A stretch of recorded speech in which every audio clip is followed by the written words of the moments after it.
influence is not forcing. It's about, how I creative being myself and expressing myself in all the ways so everyone can choose to follow. So that's my divine feminine part. If I want to match a certain prototype or certain title, there will be patriarchy, right?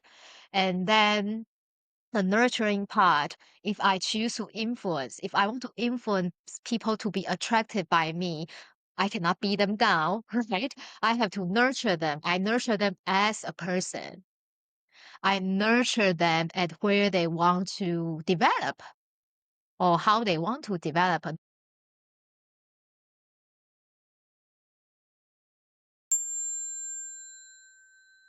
Welcome to New Earth Awakening. Today we'll be talking to Shuang Min Chang. She is an intuitive, a channel of spirit, an explorer in the world, a thinker of life, a surfer, a reader, and a writer of her own expression with over 15 years in personal development and spiritual awakening. She empowers overworked yet underwhelmed high achievers to revolutionize success, freedom, and relationships through alignment with universal love. Welcome to the show. Hello, everyone. Thank you so much for inviting me here. Thank you for being here.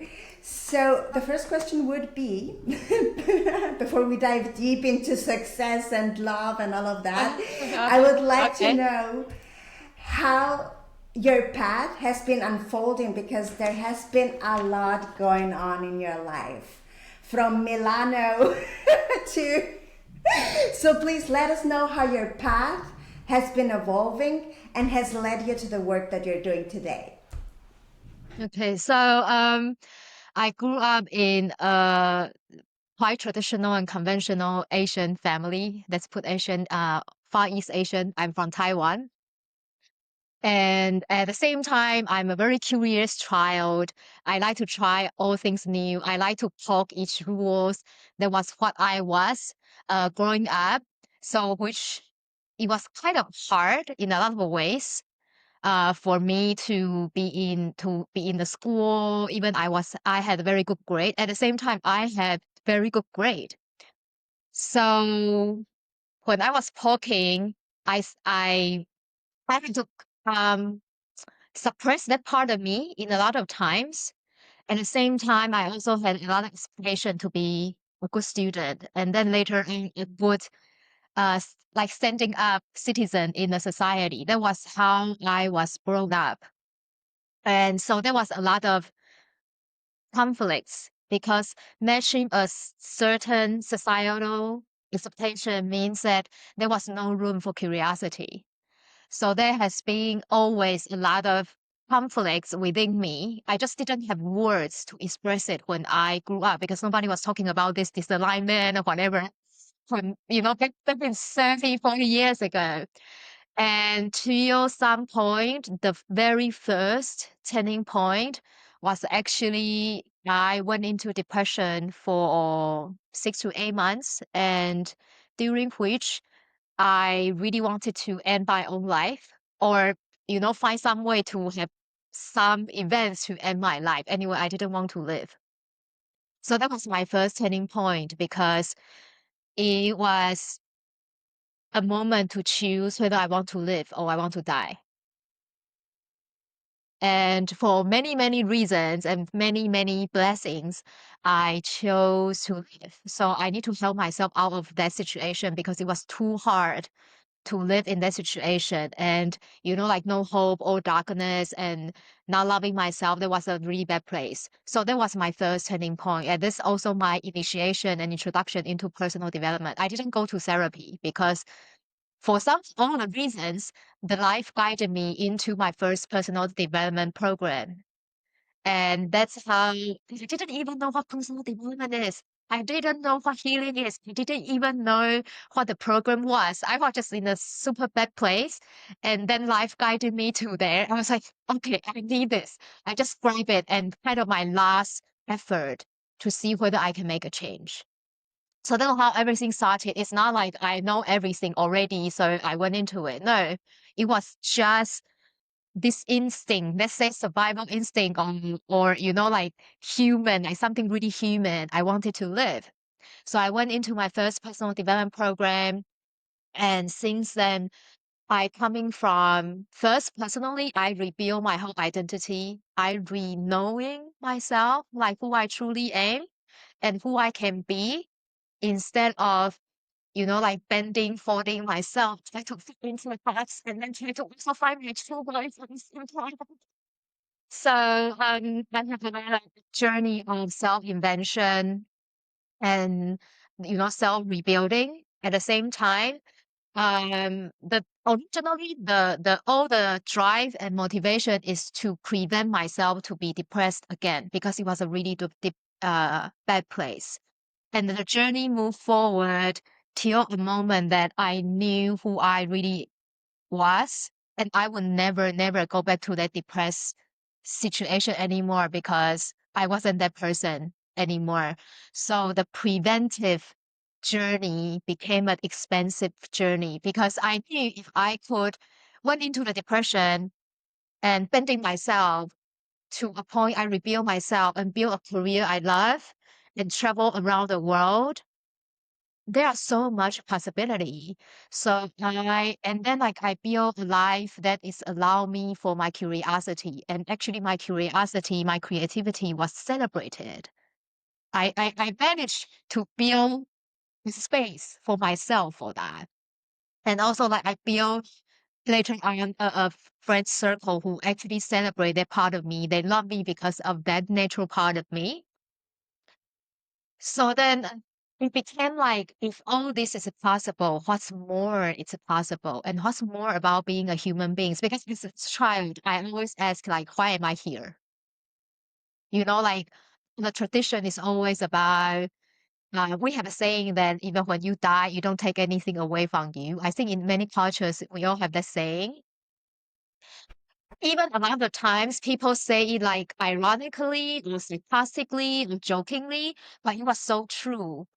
And I was really sensitive since I was child. So I kind of took it too hard. Like you asked me to have a good grade, good job, making a lot of money. At the same time, you told me I'm not going to take everything away. So exactly what am I benefiting? So that also had that. I want to find a purpose being here. I already facing that point of life and death, and then I choose life. So I want to find out, because I can define, why I am here. And I'm going to make it super celebrative, super happy, and super enjoyable for myself, because I'm going to take everything away, like it's like a good one, right? Six stars. So like I really let my curiosity go out there and explore everything I'm curious about in the physical dimension, and also about my mind. And then, when we open my mind, the spirit will come in. It like just naturally, it's not like I'm looking for it before. Like when I can connect, when I started manifesting things, I don't know what is manifestation, and I don't know what is spirituality. Like I just know something. Sometimes this thing happen. I don't know why, but sometimes this thing happen. So then, like, more possibility will open, and then which brought me to today. Like, it's like I guide a lot of my clients. They are corporate executives and business founders. So these people, they have the same kind of like we call type A personality. We want to explore in a way we are geared and trying to have more, which is great. But in the having more, that's how do we embrace the totality being a human? And so that's how I'm here today. Like, I answer the question, not too long. A short overview. Yeah, a short Cool. overview.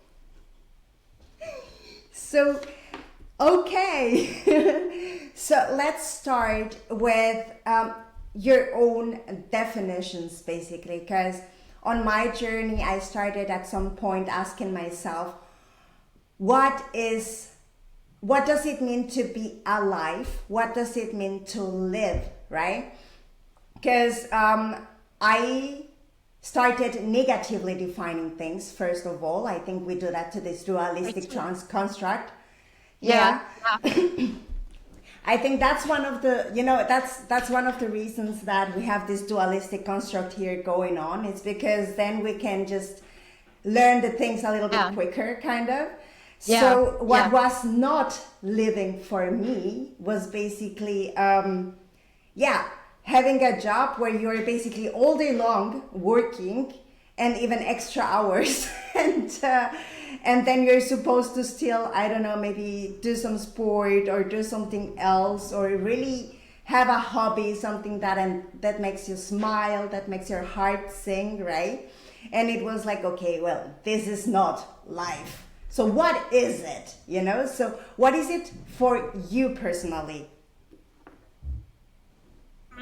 For me, it's when I feel alive, it's when I know I am doing or not doing anyway. Every moment I feel that I am really happy.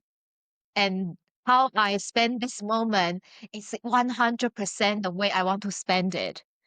Because sometimes I will be doing something productive. Sometimes I will just fooling around with my sister, and our society teach us to judge fooling around is bad and then productivity is good.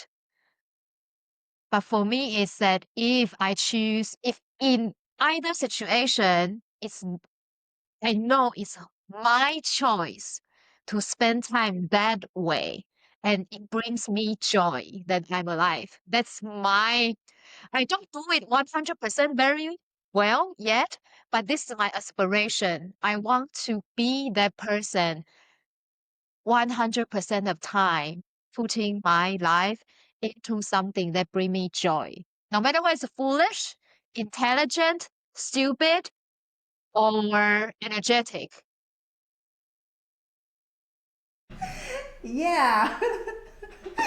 Yeah, well, for me, it's this what makes your heart sing. And Yeah, so it can sing different songs, you know what I mean? It can sing a song that is completely joyful and therefore could be labeled as stupid. And I love that one the most, to be honest with you. I love playing around, I love playing games. I don't know, I'm yeah, always on the run, you know. yeah. So I love that. And how would you define success? For now, not 10 years ago. For now, I will define success as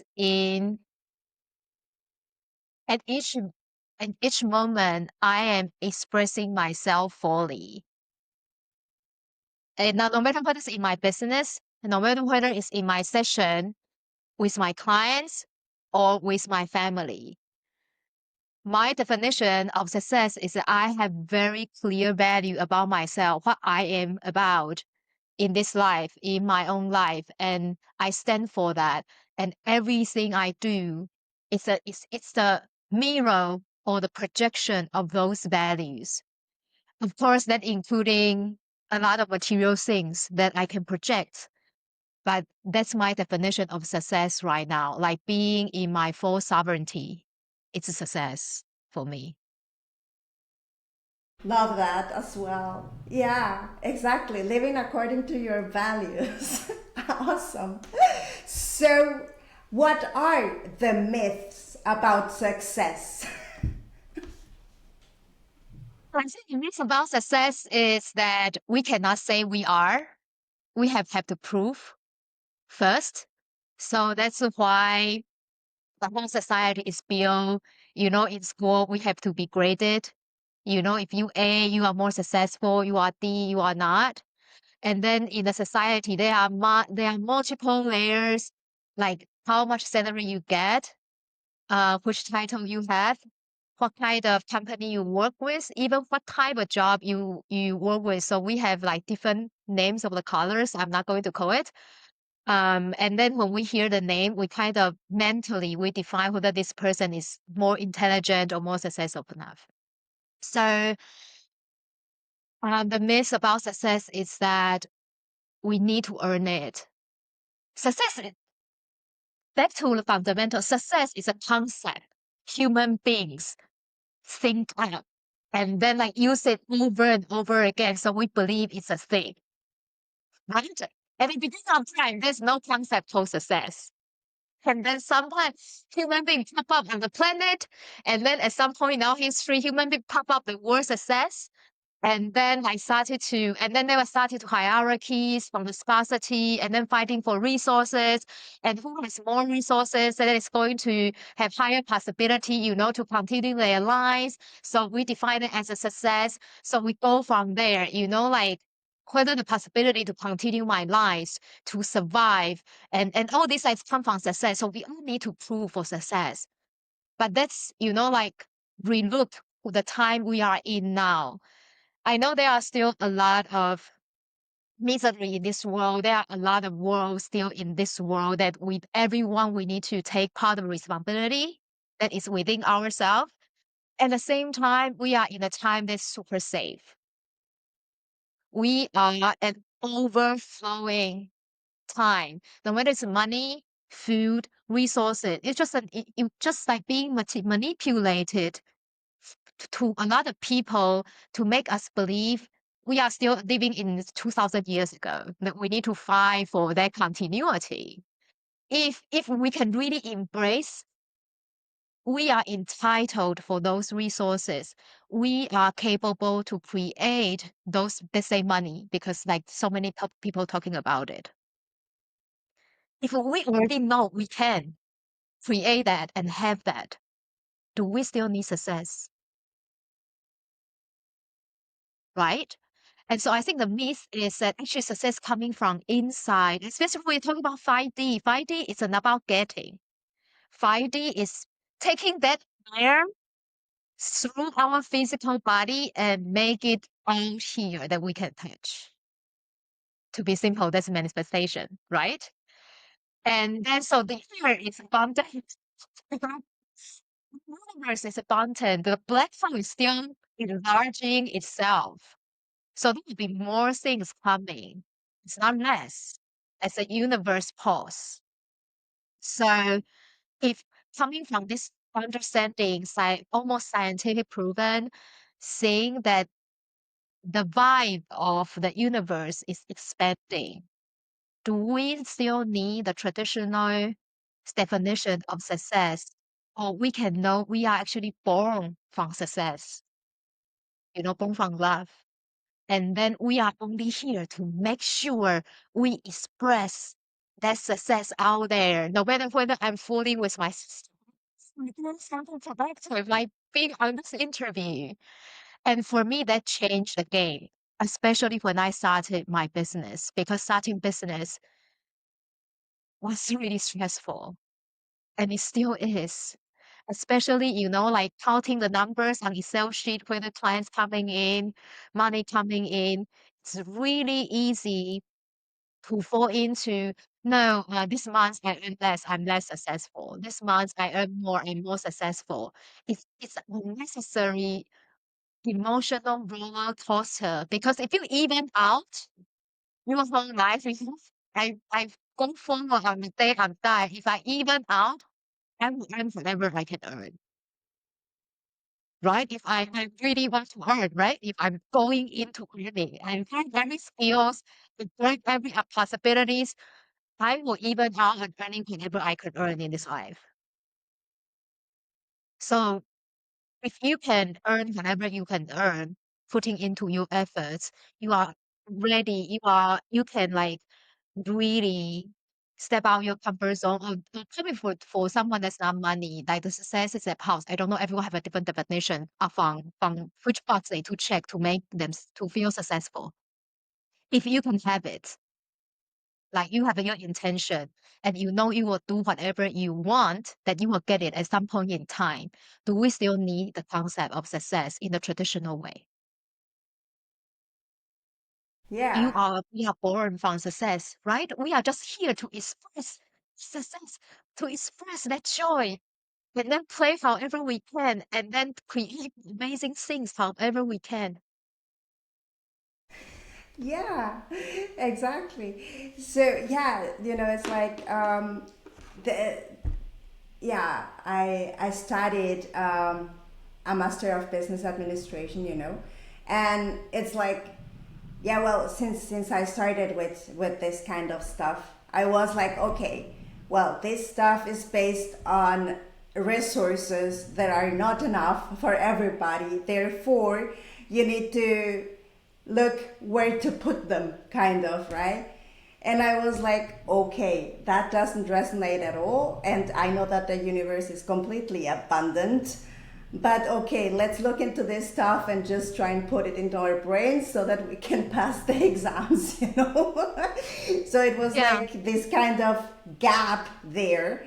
So where is basically this construct be a little bit of fear based and in yeah, pride, and making a name for yourself in some kind of way and blah blah blah, yeah, which are basically 3D constructs if you look at the map of consciousness from Dr. Hawkins, right? yeah. And then I was like, okay, and here at 500 is unconditional love. So there's a little gap. How do we fill it in? So, how do you fill this gap? And first of all, the first step is that now this is the first time you heard about it, or it's not the first time you heard about it. These two sides, there's no right or wrong because the sparsity is still like where the model is where still a lot of people live in. And then now there's another model that's called abundant or co-manifestation or co-energy work. The first step is to choose which way you want to live. Because we will only manifest how we live. We won't manifest.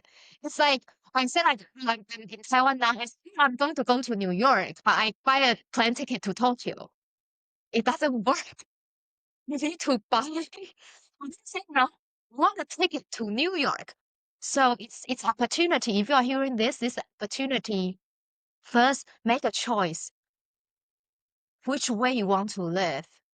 And I know when the moment you choose, no, I want to live in abundance. I want to align myself in with abundance. I know a lot of things that stopping you will come up because our construct is all from scarcity.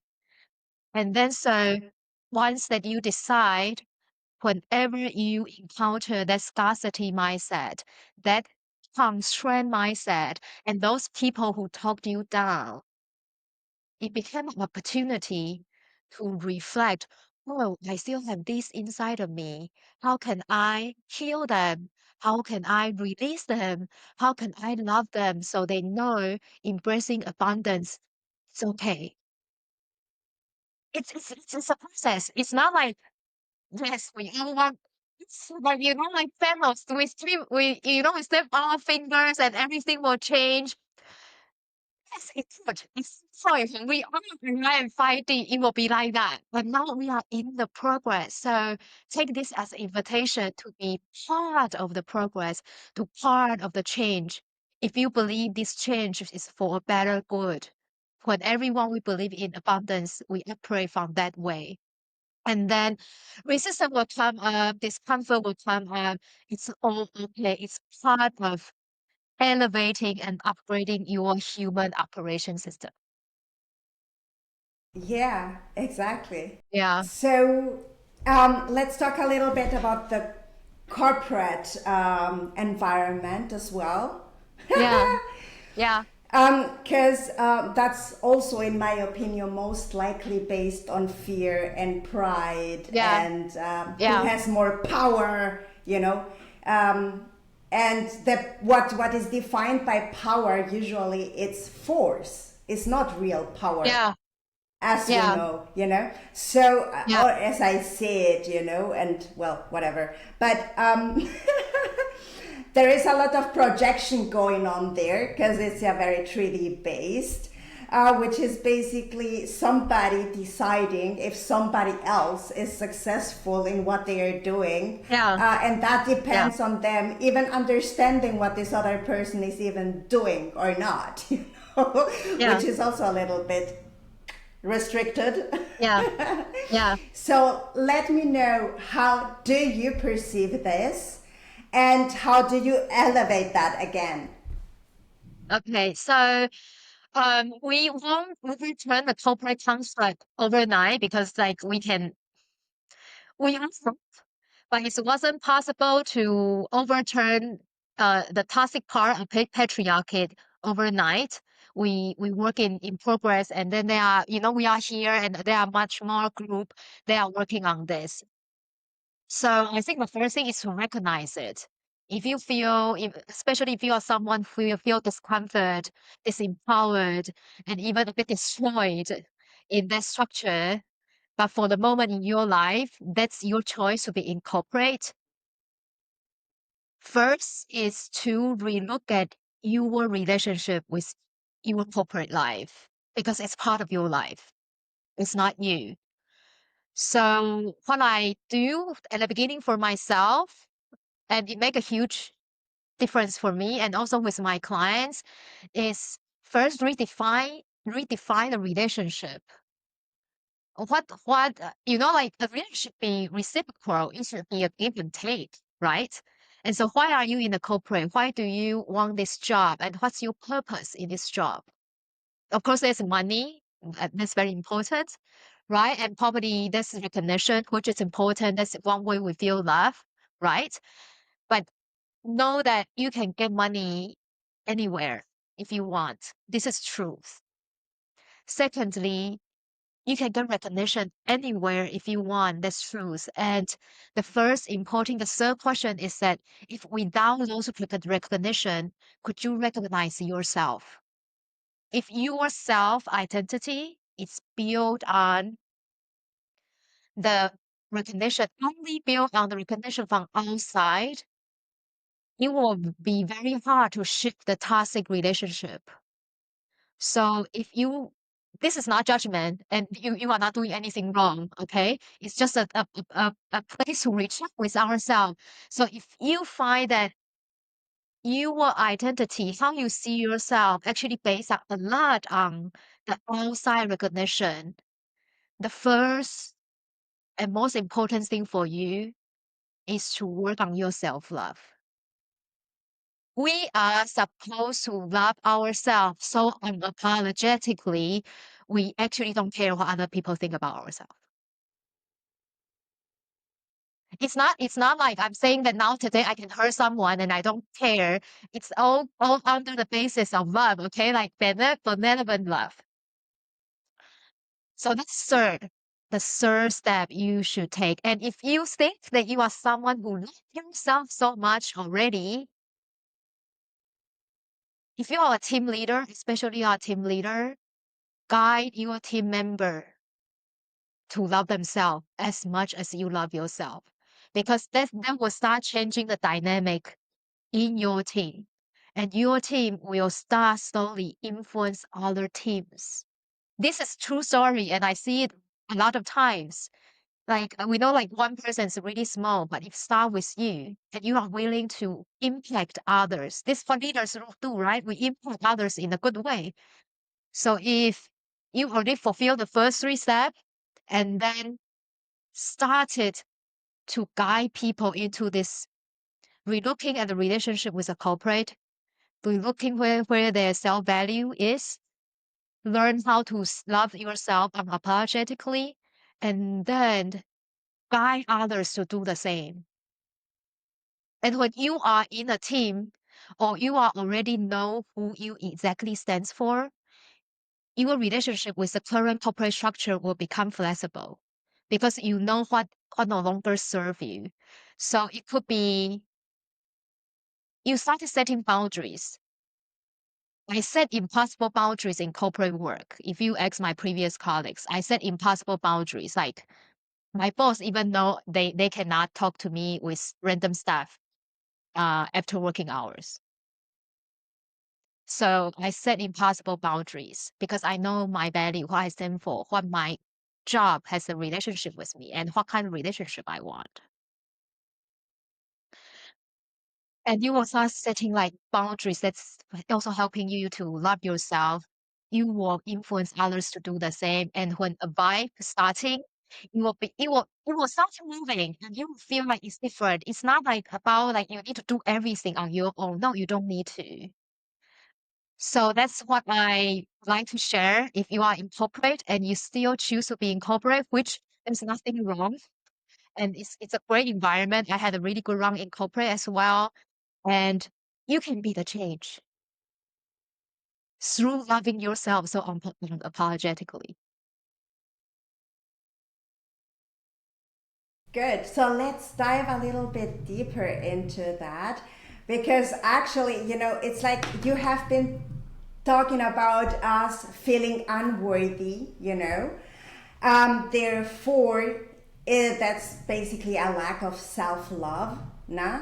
Yeah, And how that ties, deeper into this, the wounds that we have been working on basically, or the fragmentalization that occurred when we were children and we were yeah, too loud, we were too much, too emotional, yeah, yeah, whatever, too much to take. And then we go into this corporate construct and we keep basically reliving the same kind of yeah, thing, the same kind of topic. So, which leads to us basically, projecting and projecting back, which is basically the mirror effect. yeah. Um, so, how do you start working with your clients on that? Um, how to put it easily? First, of course, I guide them to define what they feel this big fraction in their corporate life. Because the biggest fraction is the biggest knot, let's say the knot or separation we have usually. And then I started ask them to inquire where they encounter the similar fraction throughout their lives. If today I'm afraid to talk to my boss, I'm afraid to talk to authority, it's not starting from corporate. It starts from some time ago. And that some time ago needs to be resolved. So I guide them to go back to that some time ago, what happened, and how did they make them feel, and how do that feeling playing out today in this situation.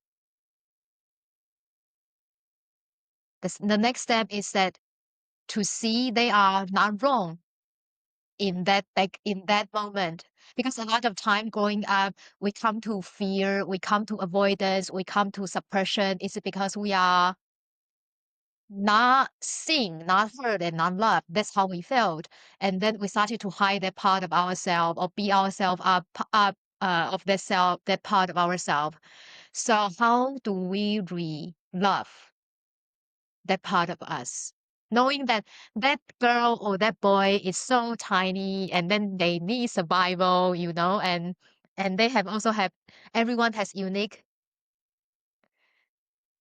family dynamic, and there's nothing wrong, but that little person needs love. And how do we love that person at the same time, knowing that back then we are doing the best job we can at age of 3 or age of 5 or age of 7 or age of 11, and then come back to today knowing that throughout the years we matured, we have all the power to rewrite that story. What will I do? Let's say I was triggered from an event probably around 6 years old. Like today, with this knowledge and this maturity, what will I do back then? To heal this time gap. I always call this a time machine. We are always dragging back and forth. It's just like we don't we are not no, we are not realize it. So how we bridge the time gap? Finally, like we come as a whole person all together, bearing that little child and also bearing this grown up self and become whole. And that experience actually become the foundation of our future instead of something holding us back. That's what I do. Usually, that's the process. Of course, like there are details, depends on how everyone is different. Yeah. Yeah, exactly. But yeah, basically, that's exactly that. No, embracing all parts of ourselves, those that we wanted to disown, to not look at, and just bring them near to us.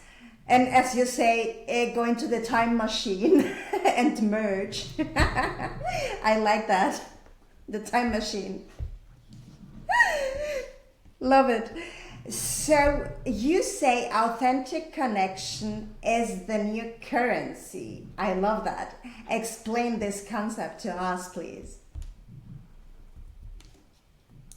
I think especially in this technology field and also social media field, and especially now we have AI, we can actually create a lot of stuff, more than we can consume. And we can even have AI, scrolling all your profile and saying things in a way that you like. So you may say yes to me to whatever I ask. We have all that right now. And when we at this time, at least I found it that I'm bombarded with messages, informations, and most of them actually carry some values for me, to be honest. But what will actually spark it's when we feel the connection with heart. When we have more choices, our mind, our brain actually cannot process. Like our brain can only process a certain amount of information. Maybe for genius, they are totally different capacity from us. But in general, we will only process and make we only have energy to process certain amount of information and certain amount of making certain amount of a decision in a day. This is scientific. So when everything is so overwhelmed, what do we do? Unconsciously, we turn to vibration. Even like if you are someone that you don't believe energy, you don't believe that you can sense energy, actually your subconscious mind and your intuitive knowing always help you to make the choice that spark your heart more. And that's authenticity. When someone is so true, that intuitive energy will echo with yours. And to be honest, when there are so many information, try to engineer our psychology to purchase. Don't you want something that's true, straightforward, and so you can be calm and make your own decision in your own time and your own space? I guess in this time of noise, it's invaluable when we know we can have time and space to make our own choices, our own decision. And for me, that's authenticity. Like I have my full expression. At the same time, in my full expression, the other person know that he or she has no burden of my energy. He or she receive this energy, they also have their time and space to decide whether they agree with me or want to buy my product or service or not. For me, that's authenticity. I have full expression. The other person also have full expression, stepping forward or stepping backward. And that person has no burden to say yes or no. For me, authenticity is as simple as that. We talk about people pleasing. We talk about, like poor boundaries, right? These are all because we believe we need to carry other people's energy. We need to carry others people's expectations. We need to engineer another person's psychology how good it will be, like this person talking to me and everything, and then even we are very good friends. I know she has her own journey, I have my own journey. Even I didn't go out of my way to help her, she knows I love her. How easy can that be? So for me, this is Yeah, authenticity, and I think it's a precious currency going forward. Full expression and no burden. exactly. So now that we have touched a little bit on boundaries, and you said that you had amazing placed boundaries already when you were totally corporate. Um, so the way I define a boundary is basically my values. I put my values there, I have a nice list. Yeah, And so basically, what is aligned with those values is inside of this boundary field. I don't know how to call it, whatever.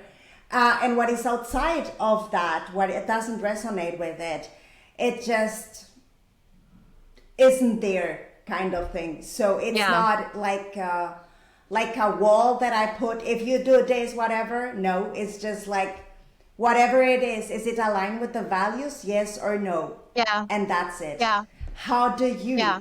do that in your life and teaching Uh, others? I have, I also have my value system. So like I also have a list of my values. And usually, things like, a lot of my clients, success is still something that they related to a lot, and they also want to create more. So in another way, I guide them is to come up with holistic vision for their lives. So vision is not just about goals or where I want to be in my company in 10 years. There's a lot, like whether I want to have a romantic partner, how much money I want to have in my bank, how much money I need retirement, what kind of friends I want to be with, how many exercise I want to do, how I want to feel in my body. Like everything, this, my body and soul and so many around us, they are all part of our lives. So I guide them to reconnect with the highest version of value that's available for them right now. The vision will come in layers, and then we are all sharing layers and opening up more. So it's not everything the secret of universe or something like that, right? So like I guide them to connect with the version of visions that is really in alignment with their life, that is holistic, and then I guide them how to edit their life according to this vision. If they tell me I want friends who are positive, supportive, curiosity, and always looking for exploration, at the same time, their current life circle, a bunch of people who are already complaining, and then whenever they have good new ideas, they say no to them. I guide my clients how to start letting go of those friends and then building new ones. The transition is always like this. It's like we have to make space for new things. It's not possible that we want to hold on to new, then we become a holder, the house is just chaos. So we have this kind of great mansion you are living in. And the great mansion needs the best things. So like first a value that is really in alignment, authentic, heartfelt, and then started edit life based on that vision. And that vision, of course, including the values, how they want to see themselves as well. And started edit and then started building. So edit out and building in. Then the things is not there yet and start building in. And of course, in between, they have to learn to say no, maybe. They have to change some habits for sure. But this is the process. Yeah. I tend to say I choose alignment over attachment. That's my AA. Alignment over attachment. Yeah, that's all. I'm going to Remember that. I love it. Cool. Yeah. So, um, let us dive a little bit into the divine feminine and what that means to you personally, also like in leadership and in daily life. So maybe you can start by defining what is leadership from your viewpoint. You know, for me, it's just basically being authentic, being yourself, living your truth, living whatever makes your heart sing, let's put it that way. And then people will see that eventually, maybe or maybe not, depends on what they choose, and they can follow that, basically being authentic themselves, which is basically leadership to me. And what is it to you personally, and how do you tie the divine feminine into that, and what is even the divine feminine, and are we seeing that already here on earth, or is it still in the making? That's what this. First, the way see leadership, it's influence. So it's role modeling for others so they can choose whether to follow or not. So it's different from the traditional way of top down or force or order. That's how I see leadership. And secondly, for me, leadership started from me. If I can't lead myself, I will never a good leader. So leading myself, including I do what I say, and I'm in integrity. I'm all my words. Depend like this is my definition. So you can like everyone can have their own definition. That's what I see leadership. And so for me, leadership is influence and impact over older force or a certain type, a power comes with certain title. It tied to divine feminine. Feminine is about creativity, about nurturing, about birthing new things, about uh, creating expansion, infrastructure for the future. And that's how I tie it together because influence is not forcing. It's about, how I creative being myself and expressing myself in all the ways so everyone can choose to follow. So that's my divine feminine part. If I want to match a certain prototype or certain title, there will be patriarchy, right? And then the nurturing part, if I choose to influence, if I want to influence people to be attracted by me, I cannot beat them down, right? I have to nurture them. I nurture them as a person. I nurture them at where they want to develop or how they want to develop. That's also very feminine because everyone is different. So I cannot put a box. Everyone has to grow in this box. It's like different plants. They need different soil, different temperature, different season. But I tell all the plants, this is the only soil you have. So that would be traditional classic patriarchy. But how I see leadership is that how much capacity I can hold to nurture everyone in their individual uniqueness. And that take a lot of space. I also acknowledge that. They actually take a lot of self work to create that space. And self work is also feminine. Wanting to know how much energy we can hold, wanting to know how big is our potential is actually very feminine because feminine always want to birth new things. Feminine always wants to create. And so this part is also very feminine for me. And I guess we cover everything, divine feminine, right? And leadership. Yeah, I think we covered that. So, would you like to see if there is somebody in the ether wanting to have a message for the community today, like whether it's Mother Earth or a goddess or We could try. Whoever. Yeah. So I will close my eyes and let's see what comes. Okay. So I Thank invite you. everyone, if you could, you are a space that's safe to close your eyes and focus on your breathing. Please do with me.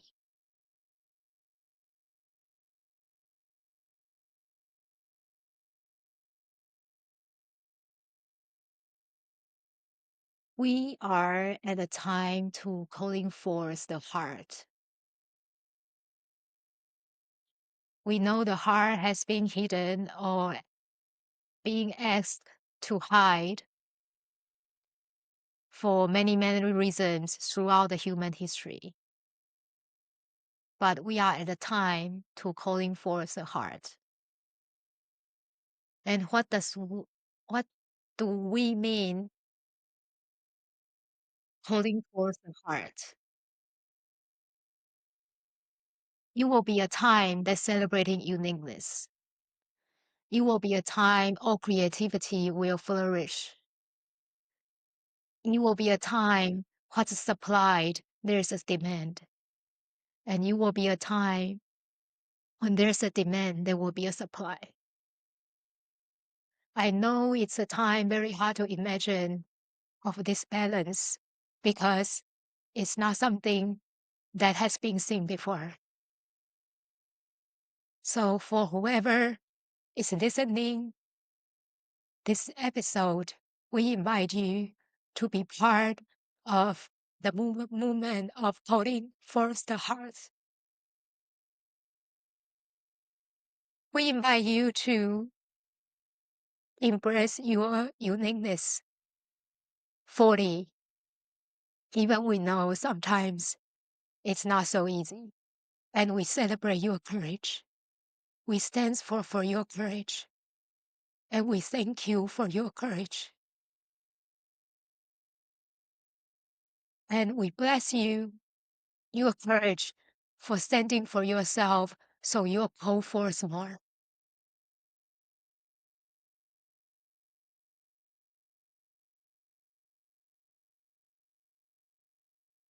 And we want to let you know we love you very, very much.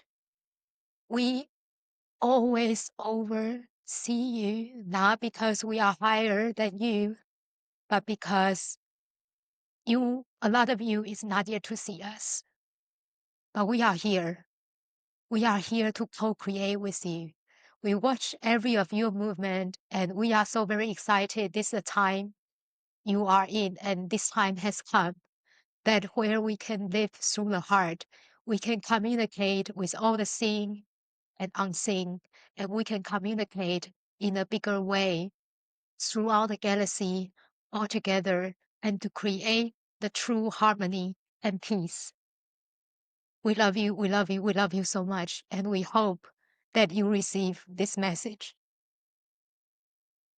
I don't know what I'm going to find. Thank you. My God, So, thank you. who was it? They didn't So, say.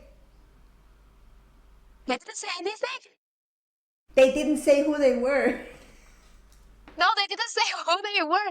I was just, oh my God, this never happened. I have to share. You never received something and start crying so hard.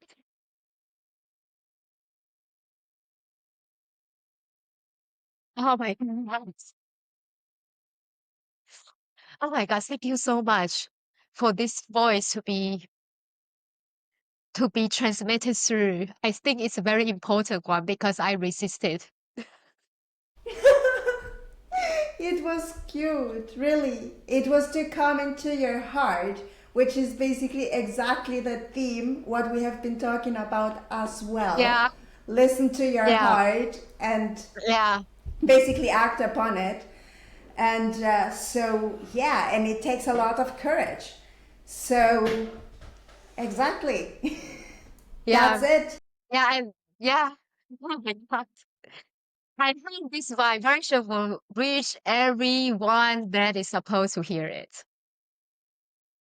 Yes, indeed. to open up the heart again. Yeah.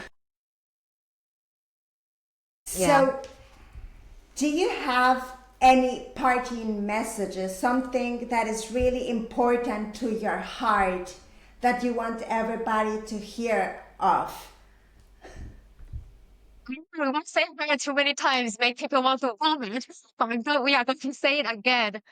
Um, so actually the channel message is also very intimate to me. That because the heart frequency and heart message, I have dreams about it. I would like to share that strive or like really believe that it's you are limitless. You could dream up a lot of things and make it happen if you want. So leap for it. Leap for that highest potential you already feel within yourself. And even nobody understand now, which is possible, be the example. We are talking about leadership. And in our heart, actually, we all want to lead because we want to make an influence and impact. I believe that it's the highest human desire there is. So lead forward. And for example, the New Earth Awakening is a community for you to share if you need supportive voice. So lean forward. I just say lean forward. And if even when you are feeling you are falling, it's okay because you must leap so you know you can fly. When we stand on the cliff, we will never believe we can fly. But when we leap forward, you know you can fly. The wind will come. So I guess this is Thank, this for today. It's very, very close to heart. Thank you so much. thank you so much. And the last question is, what is your highest vision for the new earth?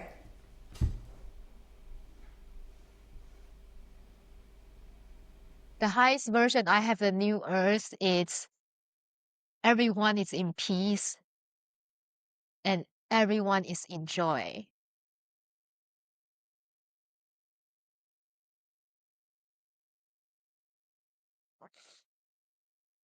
So thank you for being today with us, Chunmin. We will be posting the links below so that people can find out more about you, your website, and the work that you're doing. So Thank you. thank you again and have a beautiful day. Thank you so much, everyone.